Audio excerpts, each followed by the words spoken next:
안녕하세요, 리본카 전현민입니다. 지금 저는 리본카 일산 지점에 나와 있어요. 오늘은 어떤 걸 해볼 거냐면 한때 국민 세단이라고 불렸던 두 차종을 준비했는데 많은 분들이 이 차들을 보고 이렇게 얘기하시더라고요. 껍데기만 다르지 소갈맹이는 다 똑같은 차 아니냐 라고 얘기하시는데 전혀 아닙니다. 바로 현대 소나타 그리고 기아 K5 이 두 차종을 한번 비교를 해보도록 하겠습니다. 사실 비슷한 차가 맞기는 해요. 맞기는 하지만 이게 옵션에 따라서 그리고 트림에 따라서 바뀌는 것들이 정말 많거든요. 그래서 제가 오늘은 이 두 차종이 어떤 방식으로 다른지, 특히나 이 차량들을 구매할 때 하이브리드 차량의 감가가 조금 많이 심한 편인데 어떤 차를 구매해야 훨씬 더 가성비 있게 구매를 할 수가 있는지 그런 것들을 한번 알려드리도록 하겠습니다.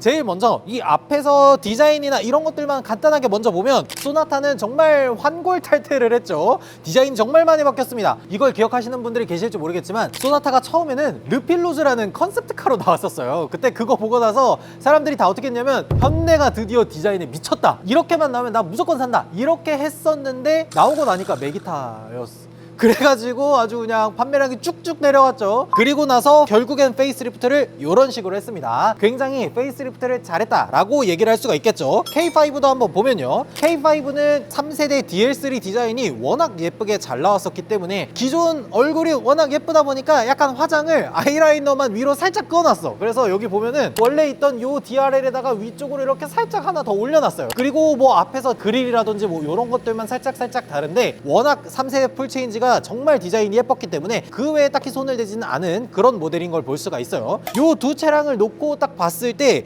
이게 디자인이 뭐가 더 예쁘냐 라고 하면은 조금 갈리는 것 같아요. 그러니까 좀 더 젊은 사람들 20대나 30대한테 물어보면 그래도 K5 디자인이 훨씬 더 멋있지 라고 얘기를 하는 반면에 그 이상의 나이대로 올라가면은 소나타가 약간 묵직한 느낌이 있고 중후한 감이 있어서 훨씬 더 예쁜 것 같다 라고 얘기를 하시는 분들이 꽤 많은 것 같더라고요. 그리고 요 안에 엔진 자체는 2.0 하이브리드로 동일하게 들어가 있어요. 그리고 이 두 차량의 장점 중에 하나는 이 이상으로 올라가는 그랜저 그리고 뭐 산타페, 소렌토 뭐 이런 차량들만 하더라도 자연흡기 엔진이 아니라 1.6L 4기통 터보 엔진을 기본으로 하면서 거기에다가 모터를 집어넣었어요. 그렇기 때문에 처음에 이슈가 많았죠. 뭐 엔진 오일 증가라든지 뭐 여러 가지 뭐 리콜 사항이라든지 무상 수리라든지 이런 것들이 정말 많았는데 아무래도 요 2.0 자연흡기 엔진을 베이스로 한 하이브리드를 구성하고 있다 보니까 안전성이 훨씬 더 높고 거기에다가 추가적으로 좀 더 장점이라고 얘기할 수 있는 게 뭐냐면 연비가 정말 미쳤더라고요. 시내 주행에서 말도 안 되는 발컨을 보여주시는 분들이 30km/L 뭐 이런 식으로까지 연비를 찍는 분들이 있는 걸 보면은 정말 미친 수준이 아닌가,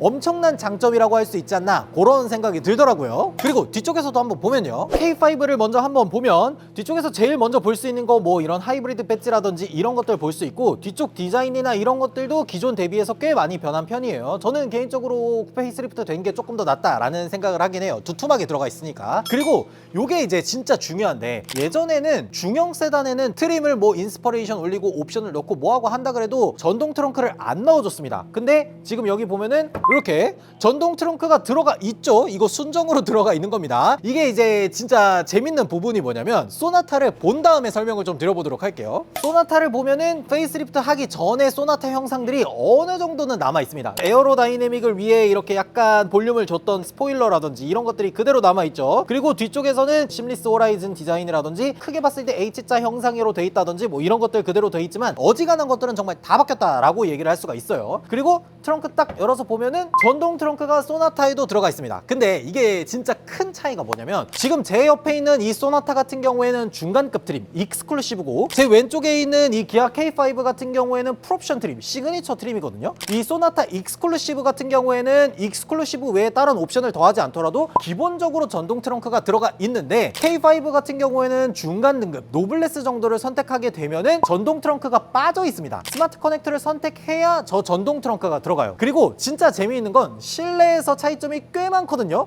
그거는 안에서 한번 보여드리도록 할게요. 소나타 실내에 들어왔는데 우선적으로 말씀을 드릴 거는 소나타나 K5나 어떤 차량들을 구매하더라도 중간급 트림 이상으로 올라와야 된다, 이런 것들을 좀 제일 먼저 말씀드리고 싶어요. 왜 그러냐면 지금 이 소나타만 하더라도 12.3인치 두 가지가 들어가 있는 커브드 디스플레이가 이렇게 들어가 있잖아요. 요게 익스클루시브 트림부터 기본으로 들어가고요. 그리고 요 아래쪽으로 봤을 때 조수석이든 운전석이든 이런 식으로 통풍 시트가 들어가잖아요. 요 통풍 시트가 가장 아래급 트리밍 프리미엄에는 안 들어갑니다. 옵션을 넣어야 돼요. 그리고 여기 핸들에 보면은 이렇게 주행 보조 기능들이 들어가 있죠. 차로 유지 보조, 앞차와의 차간 거리를 유지하는 이런 것들이 들어가 있는데 이 옵션이 HDA1 정도에 해당하는 옵션이에요. 이 주행 보조 기술이 익스클루시브부터 기본으로 들어갑니다. 프리미엄 같은 경우에는 요 HDA1이 빠집니다. 핸들 모양은 똑같이 있어요. 차로 유지 보조기 때문에 기본적으로 다 들어가는 거고, 이 익스클루시브까지 올라오게 되면은 내비게이션 기반의 스마트 크루즈 컨트롤 여기까지 들어가는 거기 때문에 웬만하면은 이렇게 익스클루시브 같은 중간급 트림 이상으로 구매하는 걸 추천드린다 라고 얘기를 하는 거예요. 그리고 이제 실내에서 K5보다 옵션적으로 좀 우수한 점들, 이런 것들을 먼저 한번 보면은 운전석에 운전 자세 메모리 시스템이 들어가 있잖아요. 이 자세 메모리 시스템이 익스클루시브 트림부터 기본으로 들어가고요. 그리고 조수석에 전동 시트, 뭐 워크인 시트 이런 것들도 기본으로 들어갑니다. 그리고 또 하나 좀 더 우월한 거, 후측방 안전이라는 탭이 따로 있어요. 그래서 여기 보면 후측방 차량과 충돌 위험 시 경고하며 출차 시 차량 제어로 충돌하지 않도록 도와줍니다. 그러니까 이게 기둥이라든지 자동차라든지 이런 것들을 인식하면은 그 차량과 후진해서 충돌하지 않도록 이런 것들을 방지해주는 기능이거든요.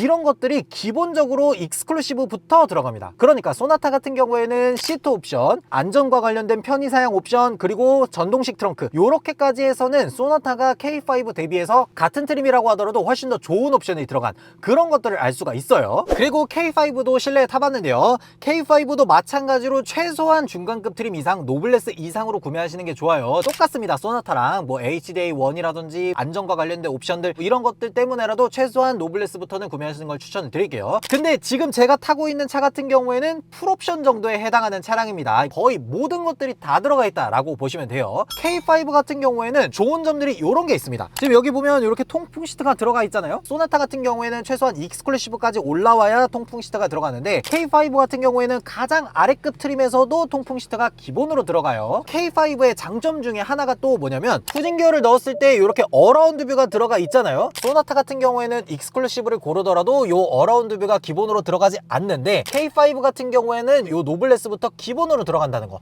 요런 것들이 가장 큰 장점이 있겠더라고요. 요런 옵션들이 들어가는 반면에 K5는 조수석 전동 시트라든지 이런 옵션들이 노블레스에서는 빠져 있습니다. 그 옵션을 넣으려면 선택 옵션을 넣던지 아니면은 요 차처럼 시그니처까지 올라가야 가능한 거예요. 내가 어떤 옵션들이 필요하고 나 이거 없어도 돼 라는 것들을 좀 잘 골라서 구매를 하셔야 될 것 같아요. 근데 정말 중요한 거는 이 차량들이 지금 어느 정도의 가격대를 가지고 있는지, 그게 진짜 중요한 거잖아요. 제 왼쪽에 있는 소나타 같은 경우에는 중간급 트림 익스클루시브에다가 컴포트 옵션 정도만 추가한 차량입니다. 신차가가 대략 한 3,800만 원 정도? 요 정도가 됐었던 차량이에요. 선뜻 지갑을 열기에는 좀 어려운 가격이다 보니까 신차로 구매하는 분들은 그렇게 많진 않았지만 중고로 구매할 때는 아무래도 신차 가격이 좀 높았던 만큼 감가가 꽤 심한 편이에요. 그래서 1년밖에 안 지나고 주행거리도 한 2만 킬로미터가 조금 넘었는데 벌써 3천만 원이 됐습니다. 1년 2만 킬로 됐는데 800만 원이 까진 거야. 중형 세단 치고는 감가가 엄청 심하다라고 볼 수가 있겠죠. 그리고 K5는 조금 더 심한 편이에요. 시그니처 등급에다가 선택할 수 있는 옵션들을 전부 다 넣으면 신차가가 한 4,300만 원 언저리 정도가 됩니다. 굉장히 비싸죠. 왜 그러냐면 시그니처 등급 정도만 골라도 이미 3,900만 원 정도가 돼요. 그런 차량이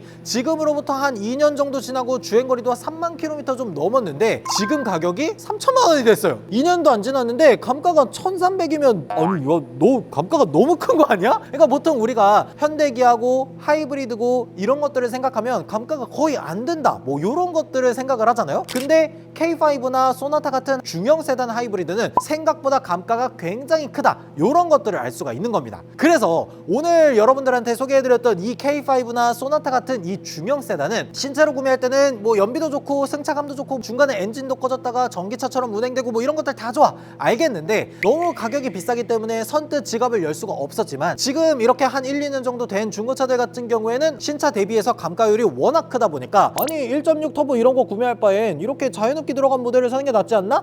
그런 생각이 들 법하기 때문에 이런 차량들을 한번 보여드렸어요. 만약에 여러분들이라면 K5나 소나타 이 두 차량 중에서 나는 어떤 차량들을 구매할지 여러분들의 생각을 댓글로 달아주시면 좋을 것 같습니다. 지금까지 저는 리본카 전효빈이었습니다. 감사합니다.